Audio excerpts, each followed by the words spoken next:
Hello, it's Uncommon Fossil. Today I want to talk about Ting-Lu EX, the ability lock Pokemon, and talk about a deck built around this card. So it plays for Ting-Lu EX, 240 HP, so tanky for a basic EX Pokemon. It has got the Cursed Land ability. As long as this Pokemon is in the active spot, your opponent's Pokemon in play that have any damage counters on them have no ability except for Pokemon EX. So it's only going to probably get weaker as time goes on. It's probably at its strongest now because there's still relatively few EXs in the game and a lot of V Pokemon, right? As more and more EXs come into the game, and even when we see rotation and lose half the Vs we have now, Ting-Lu drops off for sure. But it's a very solid Pokemon now, and a tough matchup against a lot of decks. And I don't like seeing it depending on the deck I'm playing for sure. And it's got an okay attack to pair with it. Land Scoop does 150 damage. It isn't great for 3 energy, but it's okay. But then the real plus side for this deck is you put 2 damage counters on one of your opponent's benched Pokemon, so that's good. So your attack, damaging, maybe knocking out, maybe not, but getting damage counters on the opponent's active Pokemon and on a bench Pokemon. So 2 Pokemon that are now ability locked as long as Ting-Lu's in the active. If they play Rope, obviously you want to have another Ting-Lu on the bench to solve that problem. And then it's nice because you're putting 2 damage counters on it, so we play Radiant Alakazam, and so that allows us to move up the 2 damage counters from one of your opponent's Pokemon to another. So if, say, one has 2 damage counters on it, just move 1 damage counter off to another Pokemon, and you now have an additional Pokemon that's ability locked. So an important card for ability lock, and also just to manage the damage counters to get knockouts, right? Because the damage outputs on the slow side. It really is a make your opponent's life difficult base deck. We play, to get some more damage counters in play, we play 2 Hawlucha. This is the basic single price Pokemon with flying entry ability. When you play this Pokemon from your hand onto the bench, you pick 2 of your opponent's bench Pokemon and put 1 damage counter on each of them. So not huge damage, but again, it puts a damage counter on 2 Pokemon, so they are ability locked. What we want to do, and to help set up the attackers, since we're attacking with 3 energy attack costs, we play 2 copies of Koraidon EX, 230 HP, which is okay. And then it's got the Dino Cry ability. Once during your turn, you may attach up to 2 basic fighting energy cards from your discard pile to your basic fighting Pokemon any way you'd like, and the ability ends your turn. So it ends your turn, so not great, but again, if you have Ting-Lu in the act or your opponent's ability locked, a setup turn isn't the worst thing in the world, and then you can set up to your Ting-Lu or accelerate to Koraidon EX, because this is the bigger damage. It does 220 HP with Wild Impact, and it can't attack again next turn, just like Koraidon EX, but the ability does something different. And we do play Spiritomb also as a basic, which is good because that does an ability lock as soon as it gets played, right? Basic Pokemon V in play have no abilities. We don't play any V, so it doesn't affect us, but obviously it makes your Mew opponent very unhappy. So a useful card in the deck, just 1 copy there. And then 2 Squawkabilly EX just to help set up, and it is a very good card in this deck with the Squawk and Seize ability. Once during your turn, you may discard your hand and draw 6 cards. You can't use more than 1 Squawk and Seize ability during your turn. So it's very similar to Dedenne GX, except it is from the bench. It's not on play, so it works better with Nest Ball. It's certainly not as good as Dedenne GX though, because it's on your first turn only. But a very, very good card in many decks, and this is one. And you can use Motivate Attack. Does 20, and you attach 2 basic energies from your discard pile to one of your bench Pokemon. So it can be useful there. Not really something you want to attack with, though, I will say. 13 basic fighting energies, right? So we need to get those in play and in the discard pile. So just running through the trainers, nothing too crazy. 4 Ultra Ball, search out Pokemon, get energy in the discard. 2 Switch Cart, because we're playing basic Pokemon, so switch and heal 30 damage with that. 2 Escape Rope, another switching option, and forces our opponent to switch, which can be useful. 2 EXP shares, because we need to get energy. They're all 3 attack cost energies. We don't have the energy acceleration with the electric generator like the lightning deck does, so EXP share helps keep the attacks going. 4 Trekking Shoes to draw, get some cards in the discard pile is a useful card. 4 Battle VIP Pass, just get those Pokemon to play turn 1. It's useful for Iono just to see some fresh cards or disrupt our opponent when we're behind. 1 penny, where you put a basic Pokemon and all cards attached into your hand, so you have a Ting-Lu or Koraidon with a bunch of damage on it, or Squawkabilly to get that out of play, right? Because we don't really want to attack with it. We just want to use the ability, and if we can get out of play, that's good. So scoop up net for any Pokemon we want, essentially. Of course, it's your supporter for turn, but it does get a multi-prize Pokemon with that. Also, 3 Gutsy Pickaxe. Look at the top card of your deck.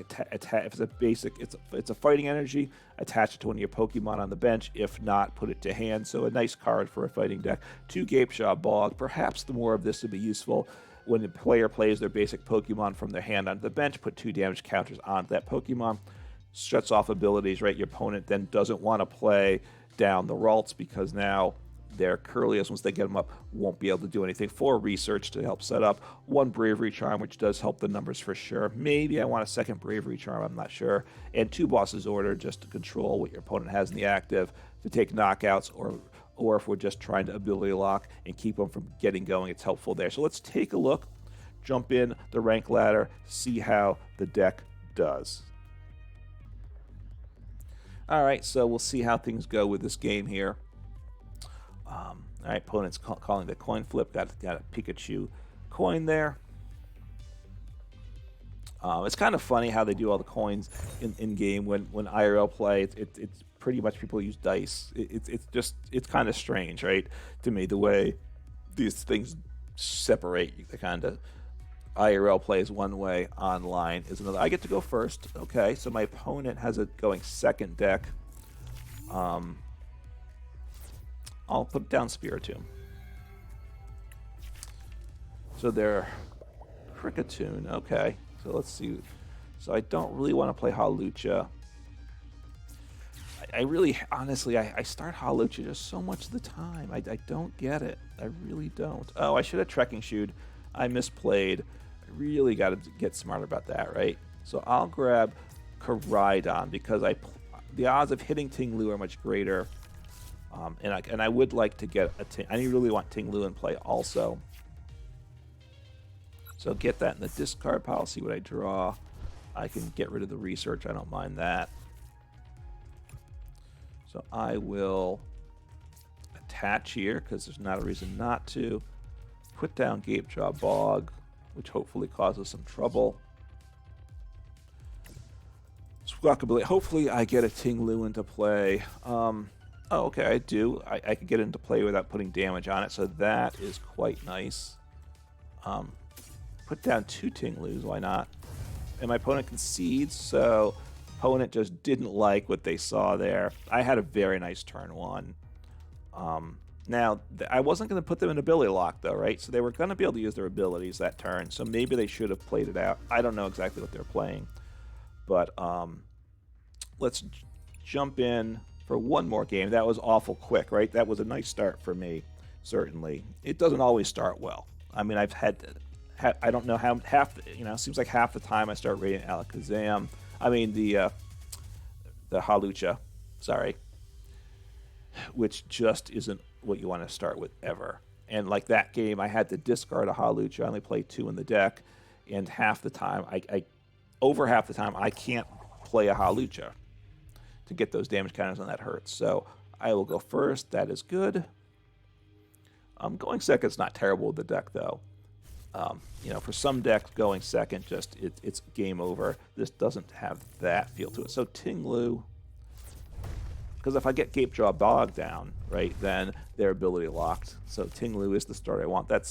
So what I'm up against, I'm up against Psychic, but they're playing Path. So so it's not Gardevoir EX, because you don't want to lose your Gardevoir. I don't. Oh, that's nice. Hit Squawkabilly. This is very, very nice. So Lost Zone, that's what I thought. But this could be a very nice game here. Let me play this first. I don't need research, so get rid of you. Rope is fine. So Koraidon, Squawkabilly. Do I want... don't think I need a third Ting-Lu at this point. I want energy in the discard pile, so let me just squawk and seize. Having two Ting-Lus is nice. I can rope between the two of them. I would love to get an energy. Let's say here. All right, I think I want to get energies in the disc pile. So I want to attach, and I want to accelerate 2 with Koraidon. So what do I get rid of? I think I want to keep the Iono. I kind of like the. Do I want to get rid of the rope or get rid of the Bravery Charm? That's my choice here, right? I'll get rid of.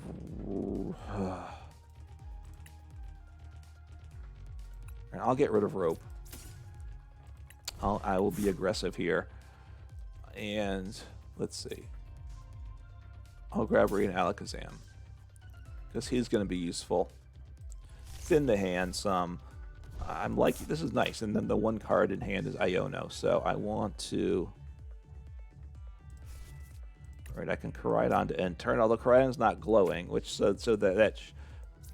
there we go. Get him set up.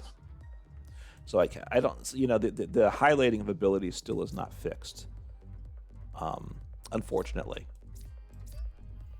So if they gust me, right, my opponent probably plays rope. They certainly play rope in deck. Well, almost certainly, right? I'd be shocked if they don't. So they got Battle VIP Pass, so that's what they want. I think I send up. The question is, what do I send up if they rope? The problem with this Ting-Lu is I probably can't attack with it. So I'd love for this Koraidon to stay. I mean, my Ting-Lu to stay in the active, right? At 150, he one-shots essentially any of their Pokemon. I like that. So let's see, what did they get rid of here? Again, I wish it would keep things longer. So Fire, so they play Charizard, I assume. They play Psychic, I know. When they have, right, they played Sableye, so Mirage Gate, Charizard, wow. Okay, Path. So that shuts down my ability. It shuts down Charizard too, though. So, what do I want to do?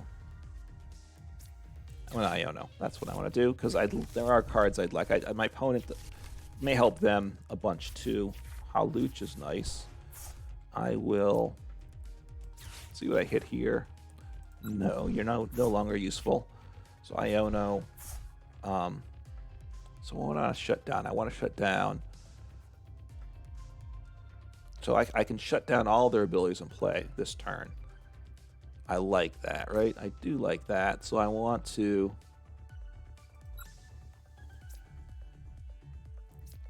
So now Path. You could bump Path if you wish to, but that's not going to do you any good. This is Ting-Lu, right? There's mismatched arts. I don't like that, but that's what I had to work with, so that's fine. And take out the Comfy and the active and put damage on the Comfy on the bench. If they had Manaphy in deck, they should have got Manaphy down instead of Radiant Charizard, right? Radiant Charizard, I'm not sure where they played that, because it's going to be a while before I get enough. It's going to be a couple turns before I get enough damage to do it. Take enough prizes. They need to get 7. It's possible, but even let's say they get 7 in Lost Zone this turn, which is certainly possible. Then they've gotten. They still need 4 energies attached, so that is, that's just a lot. And Mirage Gate can attach 2 different energies, so that's fine. So they really need 2 Mirage Gates to make it happen this turn. So playing that Charizard, probably not smart. Obviously, I want to keep getting energy on my other Ting-Lu. Switch Cart's nice. So, the Path, they can keep using their abilities, which is good. But I still want to keep spreading damage because I want to make it so that they can't make their plays. And obviously, I'm taking prizes. So they're 8. So they're 8 in the Lost Zone. So they're really getting it going there for sure. So they're playing Escape Rope. I will send up a Ting-Lu. I have Switch Cart. They could Iono, right? They haven't played supporter. I don't. All right, so they got rid of a boss. They play Pokegear. They might. I guess they might have called Risk Experiment this turn. So that's okay for sure. All right. So what I want to. All right. Oh, that's so I can choose what I want to attack into. So that is nice. Also. So I'm going to Switch Cart, send up my fully healthy guy there, heal off a little.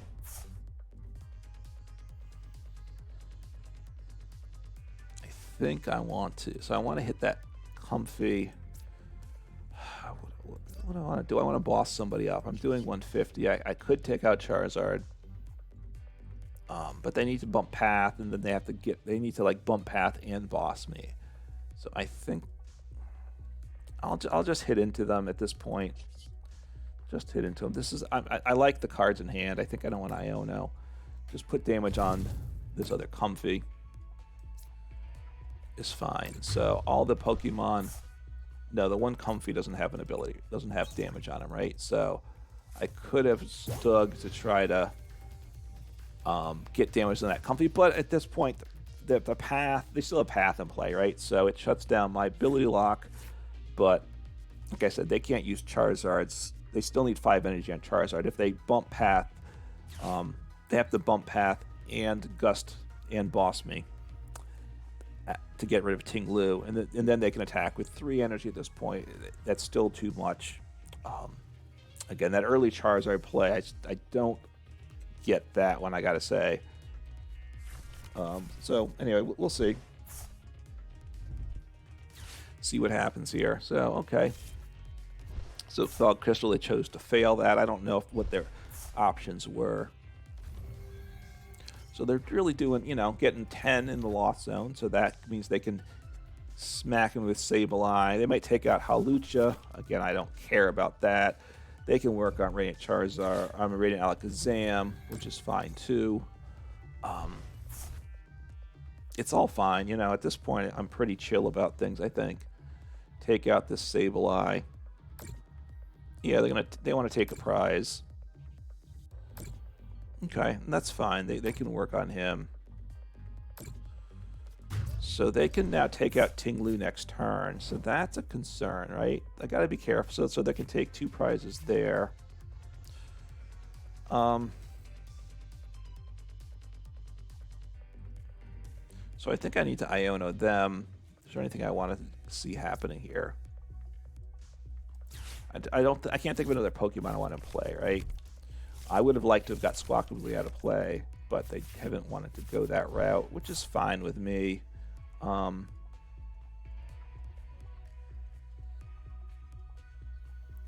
do I want to... So I assume they're going to hit... All right, I want to put some pressure on them. They're probably going to take out this Ting-Lu, which is fine. I'm okay with that, but now I kind of forcing them to make that play.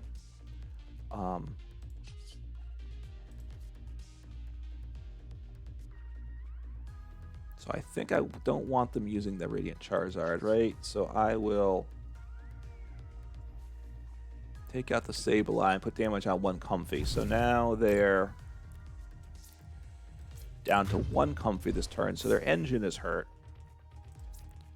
Oh, I think I made the right call there. We'll see. Ionoing obviously shrunk my hand size, but I think that was a good play. And playing Gapejaw Bog, I think, was the right play. They're going to probably take out that other Ting-Lu, but I'm okay with that, is what I'll say. I could have put the EXP share on Koraidon, which could have been the smart play, right? I mean, the argument for it, it's more logical, and maybe I overthunk. Maybe I got too tricky there. Outsmarted myself. Koraidon is one I want to attack with. I can't stream attacks, right? So I will send up. I'll send you up because you can attack. You want to take him out with Sableye, I assume, which is fine. Which means I have this other Ting-Lu with tons of HP on it. Even if you start damaging him, it's not doing too much, so I'm not worried about that. And I'll start putting energy on my Koraidon here. Okay. It's still 2 turns before they can take out Squawkabilly. Obviously, yeah. I mean, they can one-shot him with Radiant Charizard. So I want now to get... Let me look at my Pokemon here. I want to get Ting-Lu in play, which I think I have, right? So let me...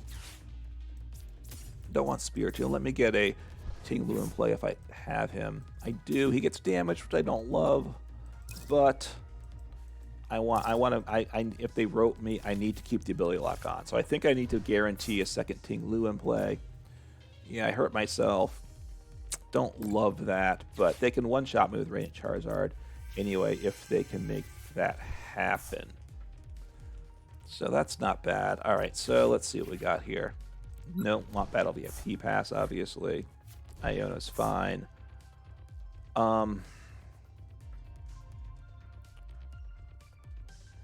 This Comfy, do I want to put damage on this other Comfy? That's a question there. I think I'll just hit him with... I'll put the 20 on him, and that's okay. Yeah, you know what? I'm going to move 10. Actually, I don't need damage on the Sableye, do I? So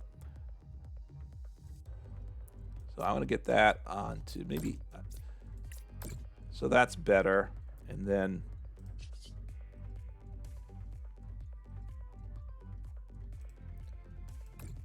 Take the knockout. They resist me, but it's okay.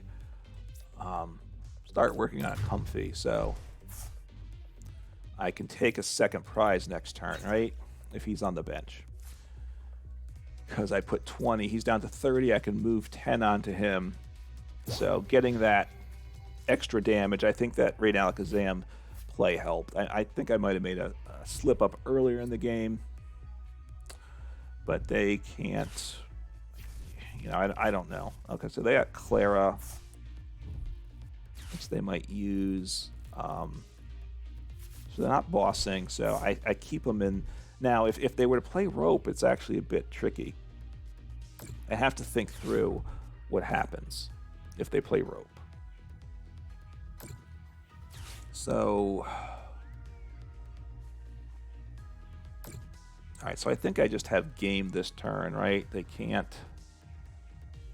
get the, you know, they can set up game for next turn, but I'm just going to, I move damage onto Comfy with the Radiant Alakazam, right, is all I do. And,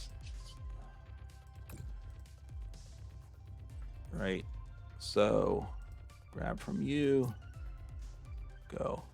Oh, I should have put it on that Sableye, shouldn't I? But it doesn't matter. It does not matter at the end of the day, right? So 2 prizes left. I could have bossed someone up if I needed to. Knock you out.